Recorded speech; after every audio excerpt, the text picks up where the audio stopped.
안녕하세요. 은빛마중입니다. 오늘도 당신의 하루를 따뜻하게 맞이합니다. 혹시 이런 경험이 있으신가요?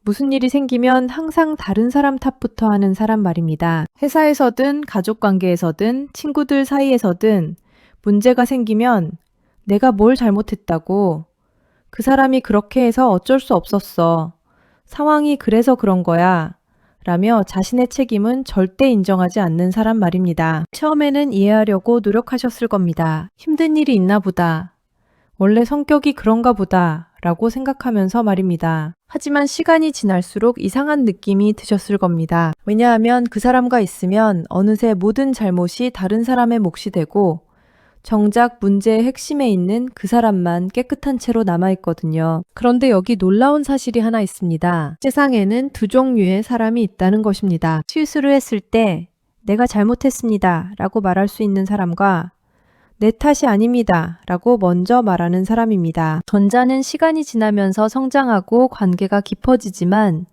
후자는 시간이 아무리 흘러도 똑같은 패턴을 반복합니다. 이것은 단순한 성격 차이가 아닙니다. 심리학에서는 이를 명확한 구조로 설명하고 있습니다. 책임의 P형 인간의 뇌 구조와 감정 체계에는 특별한 메커니즘이 작동하고 있거든요. 마치 자동 방어 시스템처럼 말입니다. 여러분이 그동안 내가 너무 예민한 건 아닐까?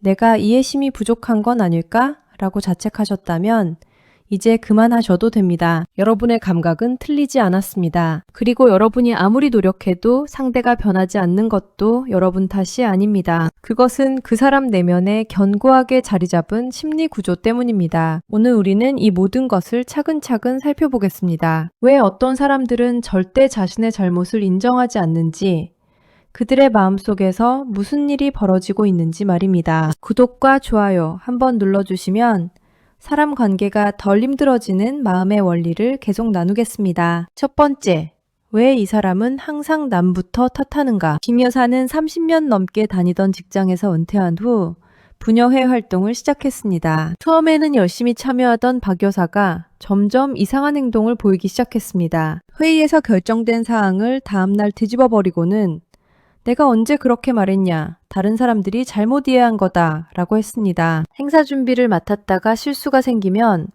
김 여사가 제대로 안 알려줘서 그랬다고 했습니다. 심지어 자신이 늦게 와서 회의가 늦어졌는데도 교통이 너무 복잡해서 어쩔 수 없었다, 시간을 너무 빡빡하게 잡은 사람이 문제다 라고 말했습니다. 김 여사는 처음에는 이해하려 했지만 점점 박 여사와 있으면 모든 게 다른 사람들의 잘못이 되는 걸 깨달았습니다. 1980년 하버드 대학의 엘렌 랑어 교주가 진행한 통제감과 책임인식 연구에서 흥미로운 발견이 있었습니다. 실험 참가자들을 두 그룹으로 나누어 같은 실패 상황을 경험하게 했습니다. 첫 번째 그룹에게는 이는 여러분의 선택 결과입니다 라고 말했고, 두 번째 그룹에게는 이는 외부 상황 때문입니다 라고 말했습니다. 놀랍게도 두 번째 그룹은 이후에도 계속해서 실패의 원인을 외부에서 찾는 습관이 굳어졌습니다. 더 중요한 것은 이들이 성공했을 때조차 운이 좋았다거나 상황이 좋아서 라고 말하며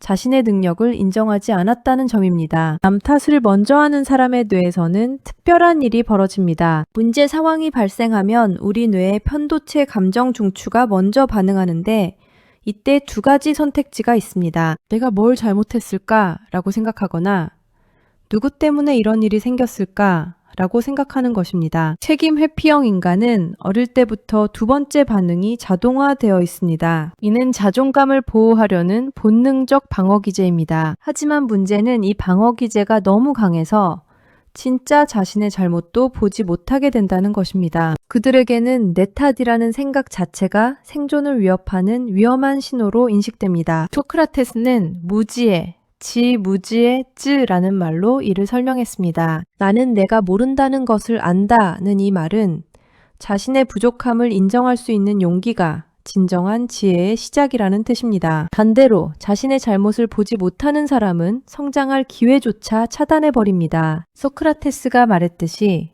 검토되지 않은 삶은 살 가치가 없다는 것처럼 자기 성찰 없이는 진정한 발전이 불가능합니다. 이런 사람들을 만나면 처음에는 당황스럽고 나중에는 화가 나고 결국에는 지치게 됩니다. 하지만 이제 그들의 마음속에서 무슨 일이 벌어지고 있는지 아셨으니 조금은 이해할 수 있으실 것입니다. 그들도 나름대로는 자신을 보호하려고 하는 것입니다. 다만 그 방법이 건강하지 못할 뿐입니다. 두 번째, 내 잘못은 없어 라는 말의 진짜 의미. 최 선생님은 40년간 교직에 몸담았던 분입니다. 은퇴 후 동네 경로당에서 다른 어르신들과 화투를 치며 시간을 보내고 있었는데 함께 게임을 하던 이 할아버지의 행동이 늘 거슬렸습니다. 게임에서 질 때마다 카드가 안 좋게 나왔다.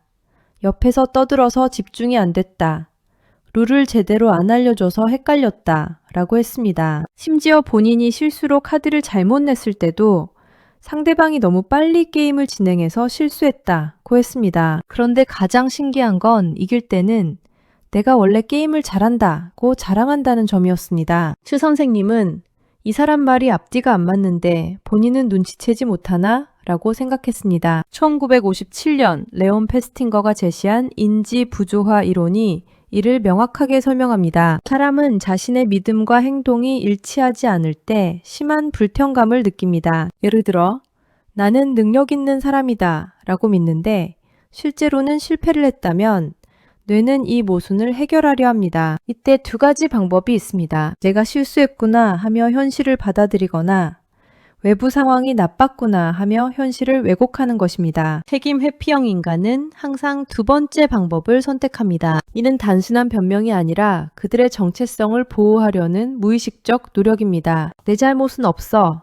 라는 말 뒤에는 깊은 두려움이 숨어 있습니다. 이들에게 내 잘못을 인정한다는 것은 나는 부족한 사람이라는 걸 받아들이는 것과 같습니다. 어릴 때부터 실수하면 혼나거나 사랑받지 못했던 경험이 있는 사람들은 실패와 거부감이 강하게 연결되어 있습니다. 따라서 잘못을 인정하는 순간 어린 시절의 상처가 다시 활성화됩니다. 그들에게는 완벽한 나를 유지하는 것이 생존과 직결된 문제입니다. 이 때문에 사실을 왜곡해서라도 자신의 이미지를 보호하려 합니다. 공자는 과증물 탄계거 적웃 탄가에라고 했습니다. 잘못이 있으면 고치기를 꺼리지 말라는 뜻입니다. 진정으로 성숙한 사람은 자신의 잘못을 인정하고 고쳐나가는 사람이라는 의미입니다. 반면 노자는 지인자지 칠은저칠 자지자명 츠쯔저밍이라고 했습니다. 남을 아는 것은 지혜롭지만 자신을 아는 것이야말로 진정 밝은 것이라는 뜻입니다. 자기 자신조차 제대로 보지 못하는 사람이 어떻게 세상을 올바르게 볼 수 있겠습니까? 내 잘못은 없어 라고 말하는 사람들을 만나면 답답하지만 이제 그들의 마음속 깊은 두려움을 이해하게 되셨습니다. 그들도 사실은 상처받기 싫어서 사랑받지 못할까봐 두려워서 그런 것입니다. 물론 이해한다고 해서 그들의 행동을 받아줘야 한다는 뜻은 아닙니다. 세 번째, 책임을 지는 순간 벌어지는 심리 붕괴. 정 사장님은 작은 식당을 운영하다가 은퇴한 후 아파트 입주자 대표를 맡게 되었습니다. 회계 업무를 담당하던 한 할머니가 있었는데 장부 계산에 실수가 생겼을 때의 반응이 너무나 극단적이었습니다. 처음에는 계산기가 고장났나 봐요. 숫자가 너무 복잡해서 헷갈렸어요. 라고 변명했습니다. 그런데 정 사장님이 차근차근 실수는 누구나 할 수 있으니 함께 다시 확인해 봅시다.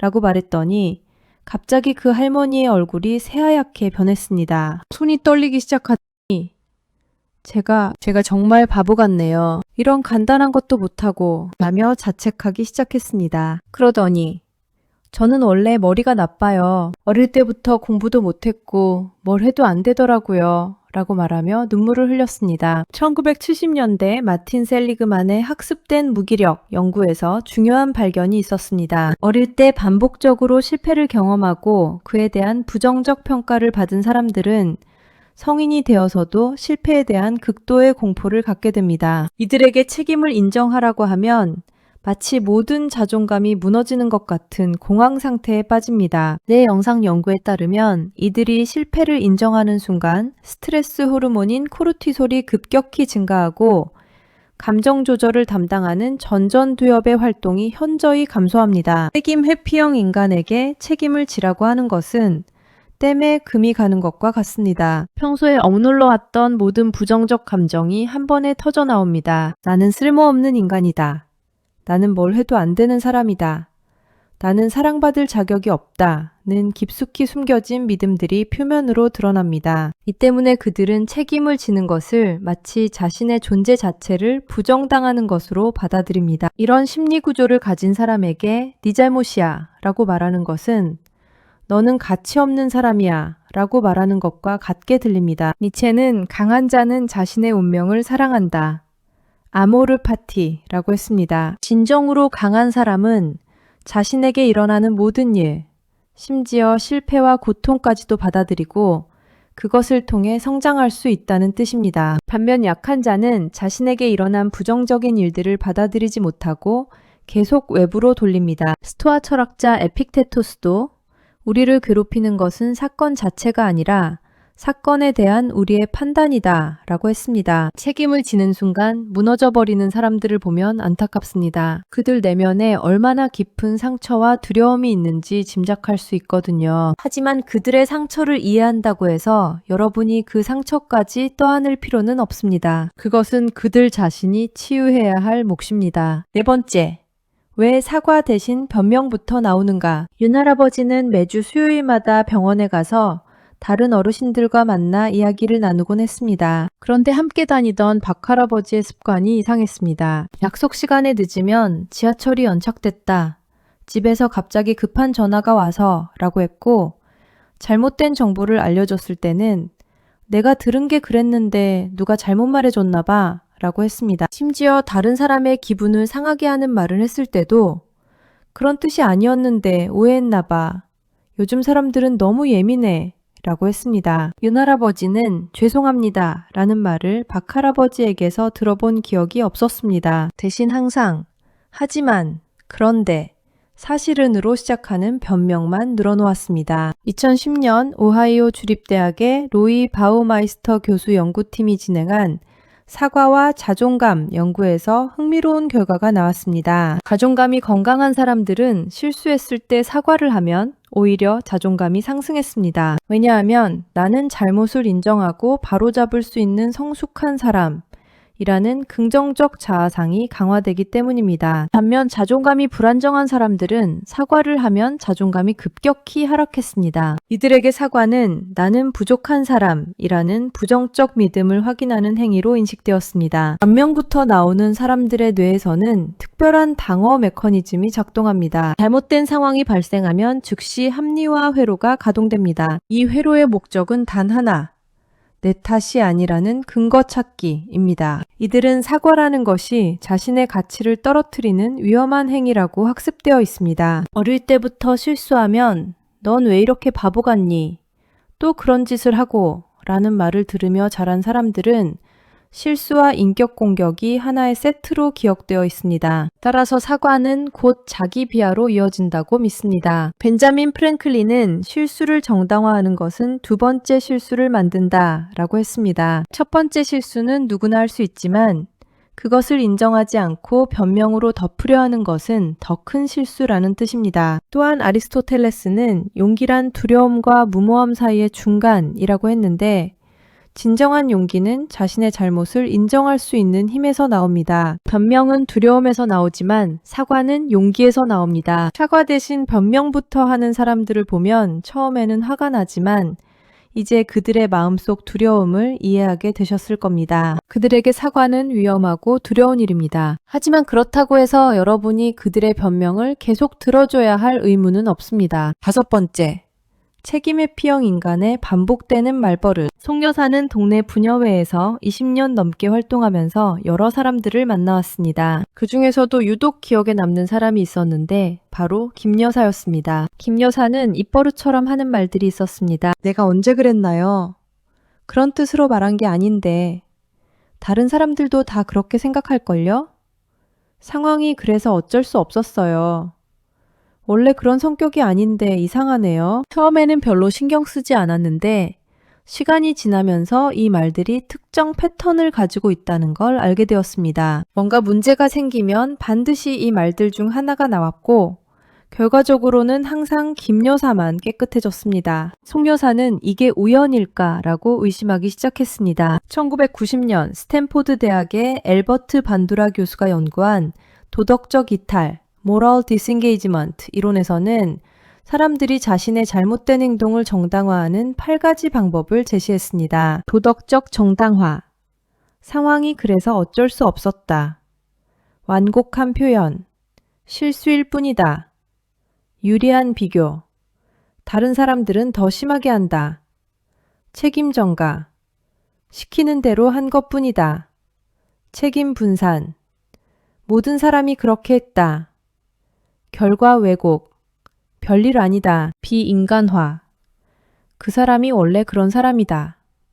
피해자 비난, 그 사람이 먼저 그랬다. 책임 회피형 인간은 이 8가지 중 여러 개를 조합해서 사용합니다. 책임 회피형 인간의 말버릇은 즉흥적인 것이 아니라 오랜 시간에 걸쳐 학습된 패턴입니다. 이들의 뇌에는 마치 자동 응답기처럼 특정 상황에서 특정 말들이 나오도록 프로그래밍 되어 있습니다. 내가 언제 그랬나요? 는 기억 조작 전략이고, 그런 뜻이 아니었는데 는 의도 부정 전략이며, 상황이 그래서는 외부 기인 전략입니다. 이들은 무의식적으로 이런 전략들을 조합해서 사용하며 오랜 경험을 통해 어떤 말이 어떤 상황에서 효과적인지 알고 있습니다. 문제는 이런 패턴이 너무 자동화되어서 본인도 자각하지 못한다는 점입니다. 루소는 인간은 자유롭게 태어났지만 어디에서나 사슬에 매여 있다 라고 했습니다. 책임 회피형 인간들도 마찬가지입니다. 자신을 보호하려고 만든 방어 기제가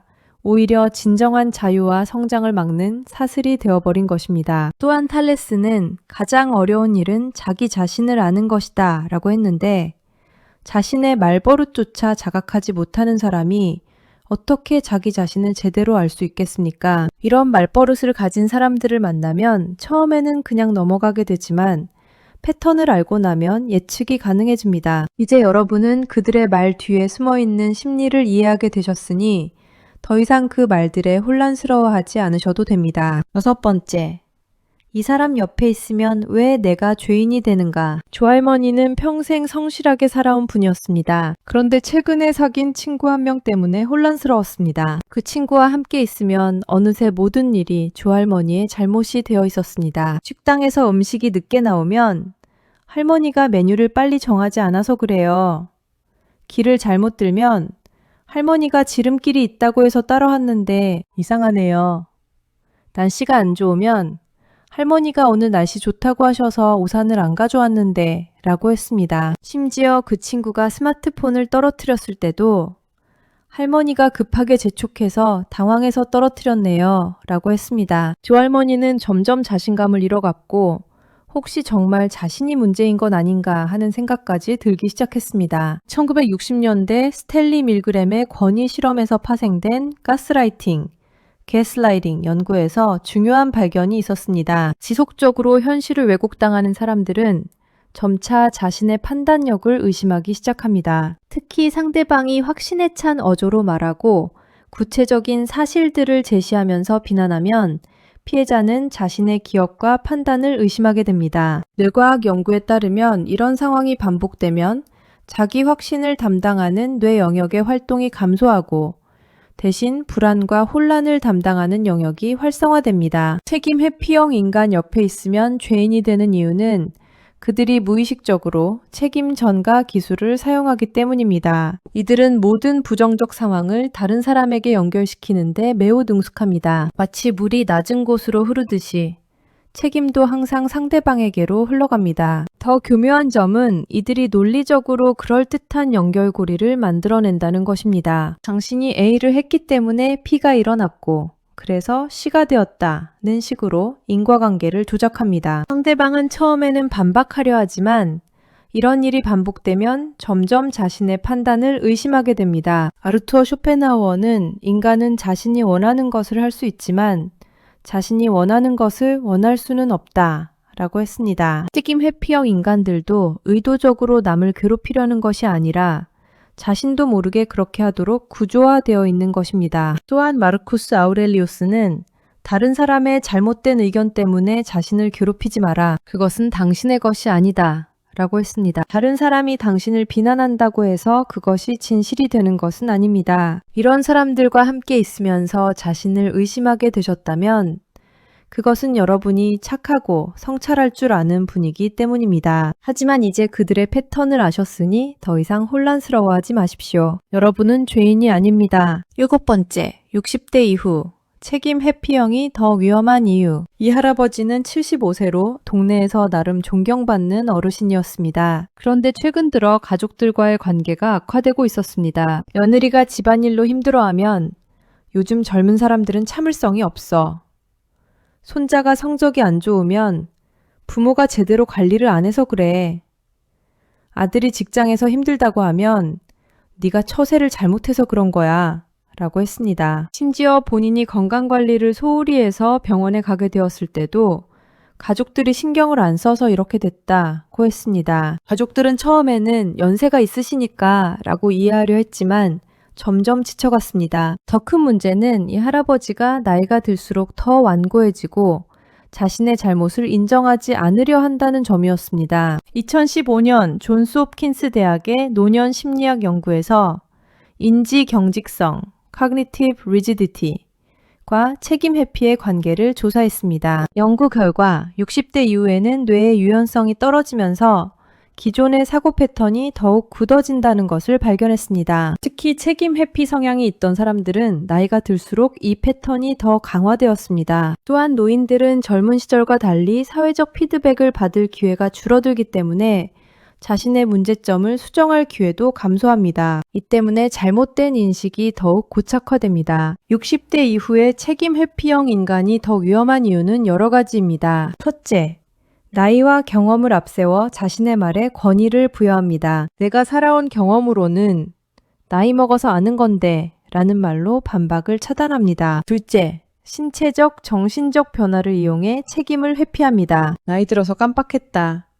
몸이 안 좋아서 그랬다는 식으로 말입니다. 셋째, 가족이라는 울타리 안에서 더욱 강력한 영향력을 행사합니다. 가족들은 어르신이니까 라는 이유로 참고 견디려 하는데 이것이 오히려 문제를 악화시킵니다. 넷째, 변화할 시간이 많지 않다는 절박감이 오히려 변화를 거부하게 만듭니다. 에릭 에릭슨은 노년기의 발달 과제를 자아통합, 버젯을 절망이라고 했습니다. 자신의 인생을 받아들이고 통합할 수 있는 사람은 지혜를 얻지만 그렇지 못한 사람은 절망에 빠진다고 했습니다. 책임 회피형 인간은 자신의 잘못을 인정하지 않기 때문에 진정한 자아통합이 불가능합니다. 또한 공자는 70에 종심소욕 불유구, 종신소유 부조이주라고 했는데 이는 마음 가는 대로 해도 도를 벗어나지 않는다는 뜻입니다. 하지만 이는 평생에 걸친 수양과 성찰이 있어야 가능한 경지입니다. 60대 이후에 책임 회피형 인간을 만나는 것은 더욱 힘듭니다. 나이와 경험이라는 권위까지 더해져서 말입니다. 하지만 나이가 들었다고 해서 잘못된 행동이 정당화되는 것은 아닙니다. 오히려 더 지혜로워져야 하는 것이 자연스러운 일입니다. 8번째,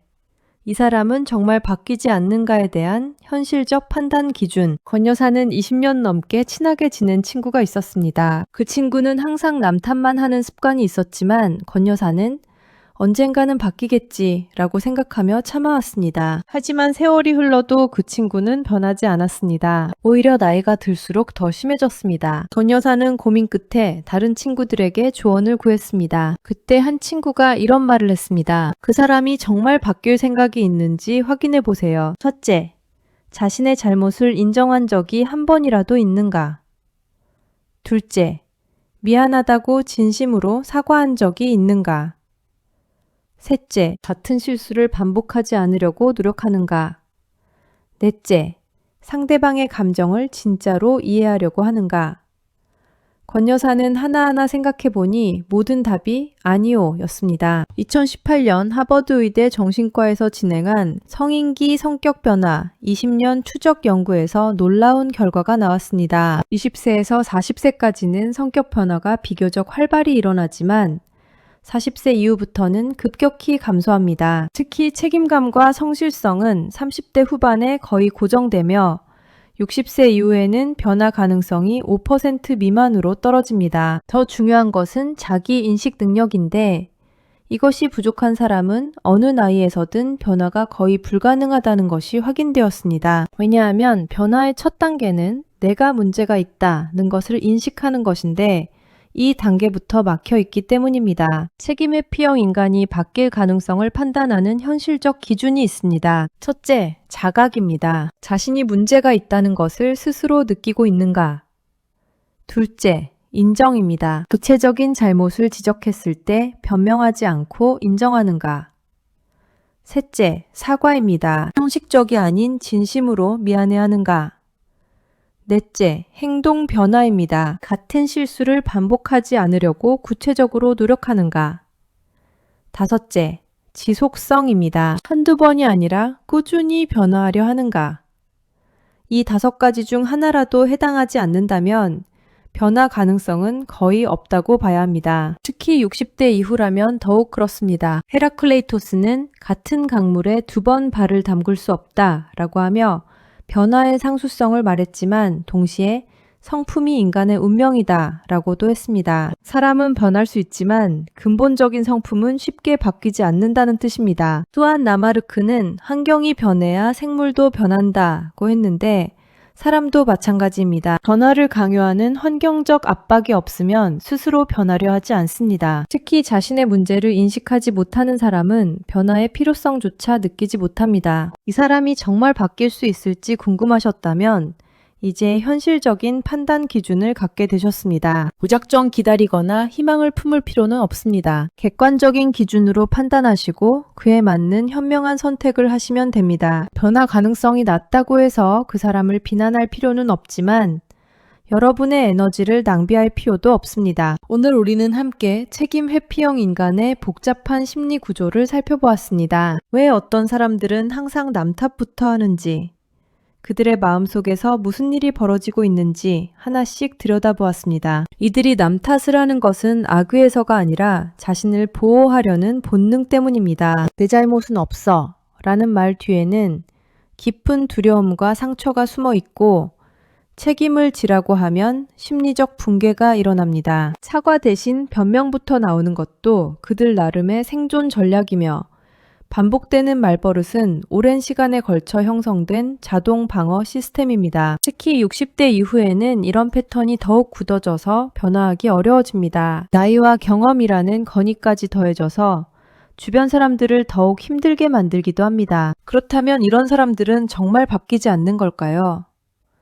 현실적으로 말하면 변화 가능성은 매우 낮습니다. 특히 자각, 인정, 사과, 행동 변화, 지속성이라는 5가지 기준을 충족하지 못한다면 더욱 그렇습니다. 하지만 이것을 이해한다고 해서 여러분이 그들의 행동을 받아줘야 한다는 뜻은 아닙니다. 오히려 정반대입니다. 이해했기 때문에 더 이상 바뀌기를 기대하며 에너지를 소모하지 않아도 되고 그들의 말과 행동에 흔들리지 않아도 됩니다. 여러분이 그동안 내가 너무 까다로운 건 아닐까?